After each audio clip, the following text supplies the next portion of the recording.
think I knew that my alcoholism and addiction was it just had a hold on me when I was waking up, getting sick every morning, but then drinking so I could I'd be okay. And the fact that I just felt like I was a slave to the drugs and the alcohol, to where I was like, I cannot live my life like this anymore. Mm-hmm. Like, I knew I needed to get help. I just didn't know what to do to get better. And see, I think I was the complete opposite. Like, I was in denial. I was in denial that I had a problem. It became, for lack of better words, a living hell. That's exactly what I was living in. My family would beg me to get help. My friends kind of had to distance themselves from me because mm-hmm. I was kind of an embarrassment. So, yeah. And to this day, I can't tell you exactly why I said I will go to treatment, but I did. I said those words, fine, I'll go to treatment. And the next day I was on a flight to treatment with my mom. So I came to treatment by way of intervention.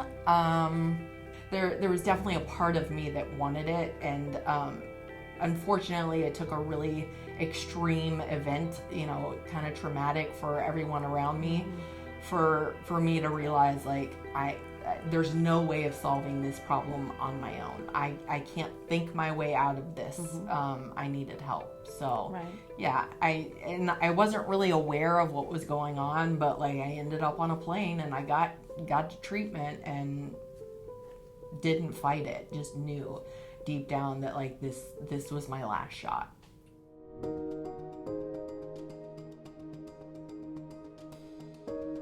I have to say, the one thing that I remember about when I first met you, really talked to you, was after you did your personal narrative. Yeah. On the unit, and you told your story, and I came up to you after and I was like, dude, you told my story. And that was one of my big moments mm-hmm. where the lights turned on. I was like, I'm not alone in this. It's not just me that struggles right. the way that I've been struggling. You told my story mm-hmm. and I felt really connected. And at mm-hmm. that moment, I remember that moment where you're just bearing your whole soul. Yeah. And I get up and I'm just that's my story. One of the really cool things I think about you and I's friendship is we text every single morning. There has not been a day in the last 4.5 years since the day that we left our transitional living house together that we have not said hello. It's pretty incredible that we have not missed a day for 4.5 years. That's something that you don't come across friends like that every day, The Hanley Center gave me my life.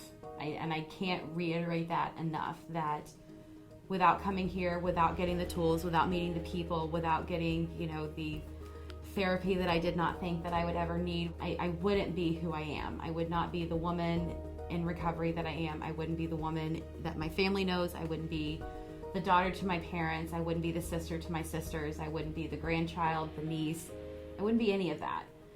If I hadn't come here, if I hadn't had this as my treatment experience, and without Hanley, without being here, I wouldn't have that. I don't want to cry, so I'm just going to stop there. But I love you. I love you.